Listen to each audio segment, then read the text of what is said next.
Hi everyone, welcome back to Jess Reads. I'm Jess, and today we have a pretty hefty collective book haul to get through. These are books that I've bought over the last month or so, I think.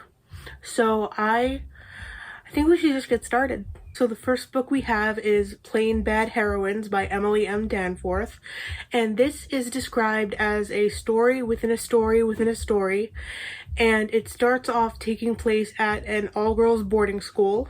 Put this down. And there are these two students, and they are obsessed with this writer. I keep looking down, yeah. We know the drill. They're obsessed with this writer named Mary McLean, and she's the author of a scandalous best-selling memoir. And to show, I'll just read a little bit of it. To show their devotion to Mary, the girls establish their own private club and call it the Plain Bad Heroines Society. And basically, they get murdered in this tragic accident. I'm not gonna get too far into it so you don't get too many spoilers, but and then over a century later the school comes back into the news, and and there's a writer, and he publishes a book celebrating the feminist history surrounding the haunted and cursed Gilded Age institution. And it's kind of I don't want to say complicated, but as I said, it's a story within a story within a story, and it just centers around these girls and feminism and all this stuff. But I forgot to mention, it's considered horror, so I'm kind of excited. This is basically the first horror book that I've read, I think. Well, no, that's a lie. I've read a couple others in my lifetime, but this is it's thick. We got a thick book here. But I'm excited. And it says on top here, it says a wickedly whimsical celebration of the art of storytelling, sapphic love, and the rebellious female spirit. So that's basically what it's about. But and I actually got recommended this by, I'm not gonna spoil it because it's for a video that I'm doing very soon, and I basically got recommended this by one of my favorite authors, and so I decided I should read it, and yeah, we'll see how that goes. The next one we have is A Declaration of the Rights of Magicians, and it's by H.G. Perry, and I picked this up because I have recently become kind of obsessed with magic. I don't know, like magic in books and things like that. So I don't know, this looked like a good place to start, and there's a second book, so when I finish this I hope to get the second book. But this is described as a sweeping tale of revolution and wonder in a world not quite like our own. A Declaration of the Rights of Magicians is a genre-defying story of magic, war, and the struggle for freedom.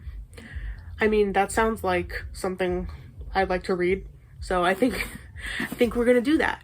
The next book we have is Her Majesty's Royal Coven by Juno Dawson, and this is a book that was on the the fantasy table, and I saw it and I was like, oh, that looks good, as one does. And I saw the sequel first, or I don't know if it's a sequel or just a second book that by the same author. I'm not really sure what it was, but this is the one you should just read first. And so this centers around four girls, and they take an oath. It's the eve of summer solstice, and these four girls take an oath to join Her Majesty's Royal Coven, which is led by Queen Elizabeth. And it's just they grow up in this coven, and things start happening, like not good things, but yeah. So yeah, I mean, the cover is gorgeous, I'll say that. And it, I don't know, something about like the four young girls like aspect. It's kind of like I don't know, I like reading about like friendship. I mean, or like lack thereof, I guess, in this book, because that seems to be what is going to happen, but I don't know. Next we have Serpent and Dove by Shelby Mehurin. I hope I'm saying that right. And this is a book I'm very excited to own, because I saw this like so many times in Barnes, and the cover is gorgeous. Like it's literally like a reflective, like, yeah. And I don't know, it's been intriguing me ever since the first time I saw it, so I had to pick it up. And this simply says, a witch and a witch hunter thrust into holy matrimony. There was only one way such a story could end: a stake and a match. So I guess it's about a witch and a witch hunter, but that's all that I'm getting out of this so far. I mean, of course it says Serpent and Dove, but like, I don't know, I have to read it. So next we have These Violent Delights by Chloe Gong, and this takes place in 1926 Shanghai, and it involves a blood feud between two gangs. And I don't know, I've been seeing this constantly, and I just thought it seemed so interesting, so I picked it up. There's not much to say about it because it's not really like my style of reading, of book. But yeah. So next we have a book that I am sure many of you have seen before, and it is The Atlas Six by Olivia Blake. And I mean, this is the cover, and it's gorgeous.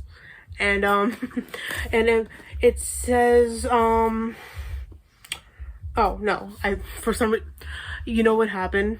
Let me tell you a story.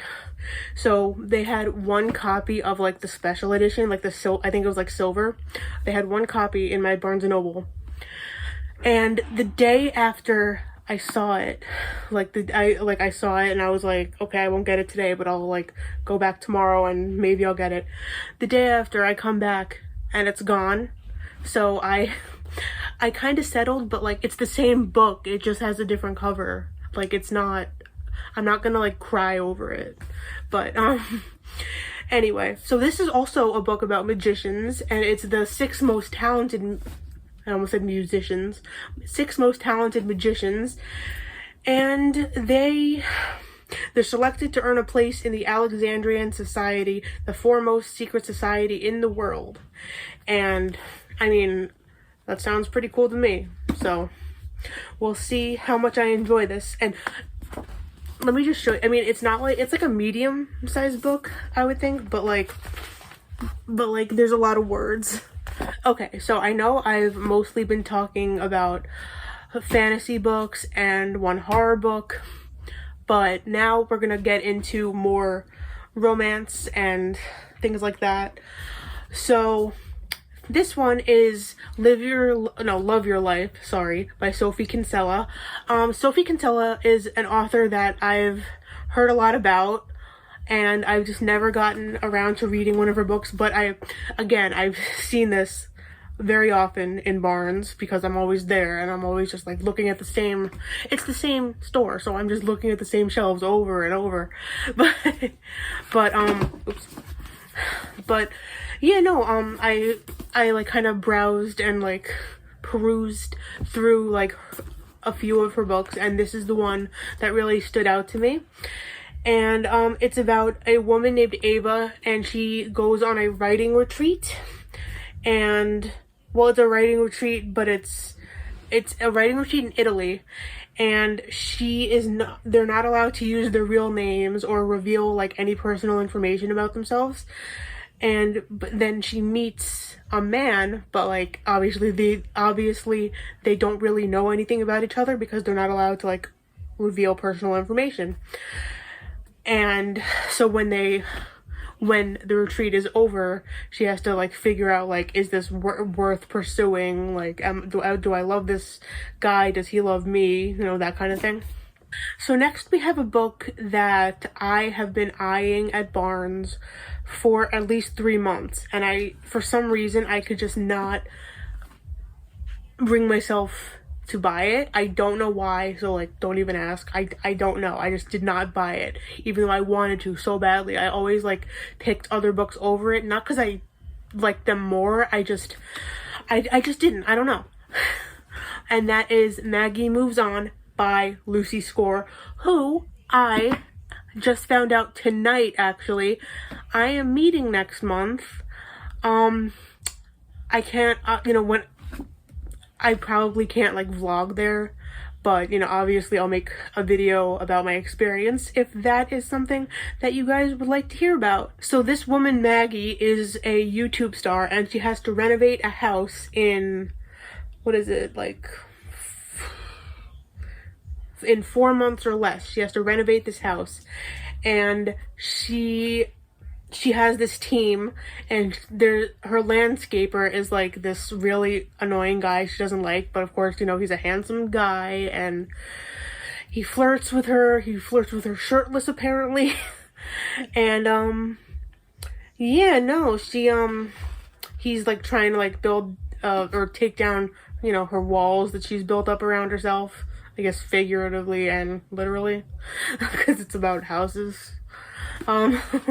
Yeah, no, but, and also, I actually, I don't know why this copy is, like, so freaking tiny, like, that's tiny. Like, I've never had to read a book with this small of words before, because other ones I've seen, like, other copies I've seen at different Barneses, for some reason, like, their text seemed bigger. I don't know if that's just, I don't know, but, I mean, it doesn't matter, but like, I'm just wondering.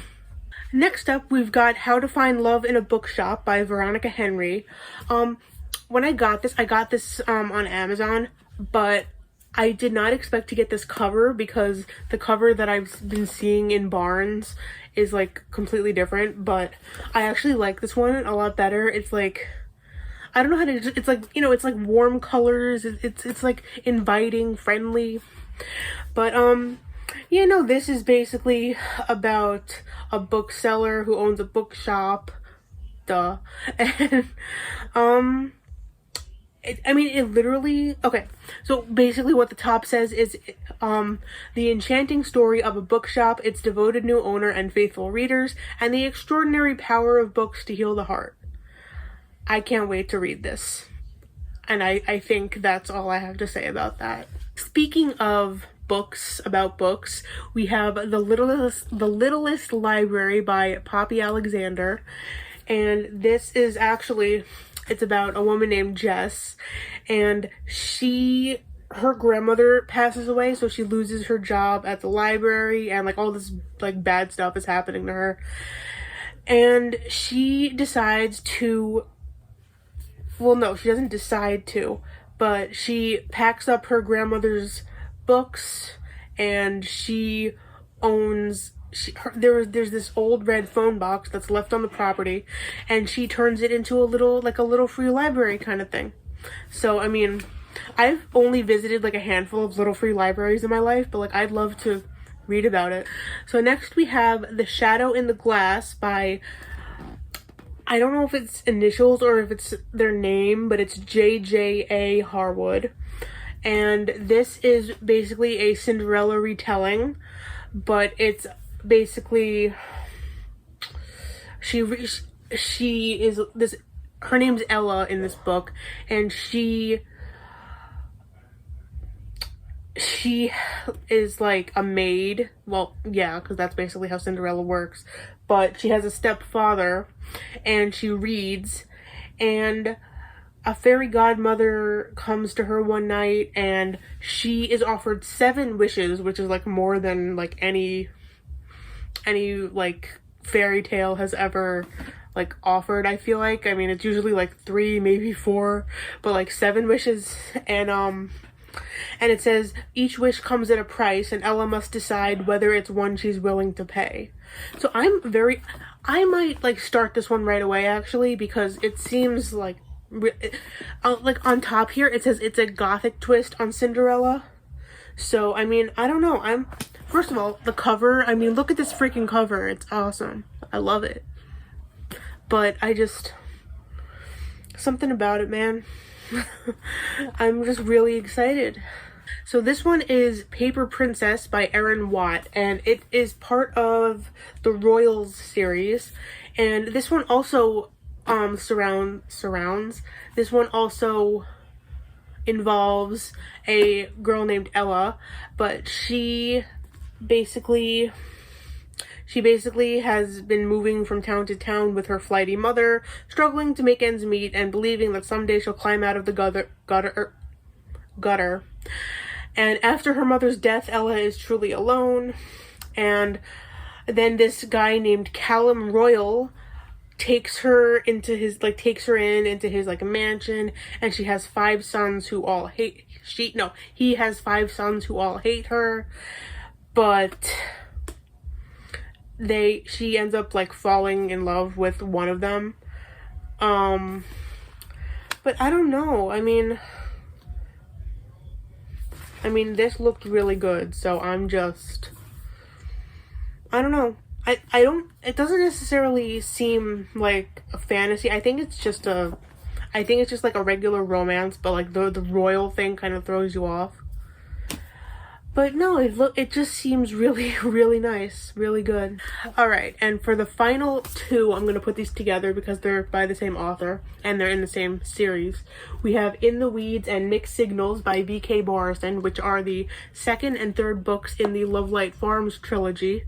Except I think actually she's coming out with a 4th book soon, which I'm really excited about. But I have the original cover of Lovelight Farms because when she announced that these covers were coming, because these aren't the original covers, I like snatched up like a copy of the original Lovelight Farms, but I didn't get these original covers, so I finally just decided to go out and buy these covers. But these are, I don't really like, they're basically okay. So I don't think you have to read Lovelight Farms to understand like what happens in these, but so In the Weeds is a grumpy farmer and a no-nonsense social media influencer have another chance at love, and Mixed Signals is a small-town baker learns to raise her expectations for love with some help from a handsome local teacher. I mean, they sound good. So, I mean, if I haven't read Lovelight Farms yet, I'm kind of waiting for like sweater weather to come along. I don't know. Because Lovelight Farms seems like such a cozy read, and these do as well. So I don't think I will be starting these for a while, which, I mean, that's just a choice. It's a creative choice. Because I could if I wanted to, but I want to wait. So once that happens, I will make sure to tell you all about it. Alright, so those were all of the books that I've collected lately, so to speak. If you've read any, let me know down below. And if you have any commentary on any of them, let me know as well. I mean, I'm gonna read them regardless, but you know, even if you hated it, like, let me know. I don't know if it'll really change my opinions of them, because considering I haven't even read them yet, but you know, we'll see. All right, as I've said, make sure to, I said in my last video, leave more video ideas down below, because I hate to admit it, but I am slowly running out of ideas. So please, please, please leave ideas down below for me. And I think that's it for now. I will see you. Thank you so much for watching. I should probably say that first. Thank you so much for watching, and I will see you in my next video. Bye.